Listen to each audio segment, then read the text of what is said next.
The time now is 6:13, and one author is on a mission to help others find a vision to carry them through their lives. Chris Searcy joins us now with more on this. Good morning, Chris. Good morning, Andrew. I'm here with Tijuanna Adetunji, and all morning we've talked about kind of the struggle to become an author and to write a book, and she told me that it is absolutely true what you see in movies where they sit in front of their computer with writer's block, and we've had so much fun just talking about the ins and outs of becoming an author and why it's important to read books and how she's trying to counteract the digital age with everything being on a phone or in a movie format. But now we actually want to talk about the book, Answering the Call of God. So tell us a little bit of the inspiration behind it. Well, the inspiration was actually me running from somebody who was trying to get me to do something, actually. Wow. A dear lady at our church, I hate to say it, but if you've ever seen somebody coming and you go the other way, well, she was trying to get me to go to be a part of the prison ministry. And I was like, no way, I don't want to do that. But come to find out, that's exactly what God was calling me to do. And thus the inspiration for this book. And real quick, it talks about Matthew 25:35 that says, I was hungry and you gave me something to eat. I was thirsty and you gave me something to drink. I was a stranger and you invited me in. Naked, you clothed me. Sick, you visited me.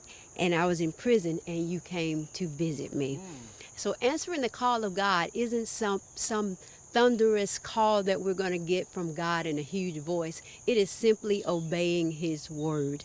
And that's what I learned. And when I went to the prison, I thought that I was doing them a favor, but in fact, they were doing me a favor because they taught me some true life lessons. The real cue and key is more blessed, really, to give than it is to receive. Wow, absolutely. So I'm sure, though, that it's added tremendous benefit seeing their lives change or even just seeing their outlook a lot more happy and hopeful. Absolutely. But not only that, what I love about this book, even though I wrote it, but I actually give them direction on how to get a vision for their lives, even while they're in prison.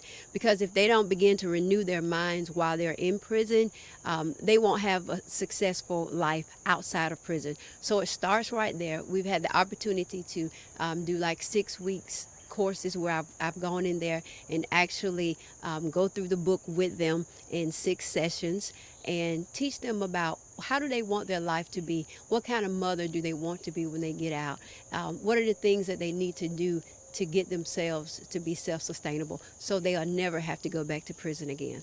Okay, and quickly, this book is applicable to people who aren't in prison as well. Absolutely, absolutely. It encourages people that even though you've made mistakes in your life, I teach them how to take your biggest mistake and use it and make it become your greatest asset.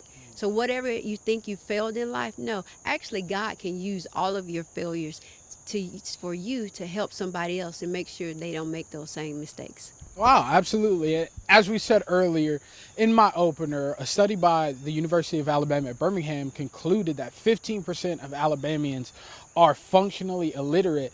And we talked earlier about the importance of reading and having a hard copy book in your hand and making sure that even after high school or college that we continue the tradition of reading. And I think this is more than a worthy cause. It's a great book and it's doing great work in the community and in the correctional facility. So where can they find your information? They can find my book at Tijuanna.com and also on my Facebook page, Tijuanna Speaks. And if you're in Montgomery locally, you can go to the Visitor Center to His Vessel Ministries and you can get a copy there locally. Absolutely. Guys, we've had so much fun. We've got one more, so stay tuned for that. But we're kicking it back to you guys at the studio. And we'll be checking back in with Chris a little bit later on in our show. Coming up on Alabama News Network this morning.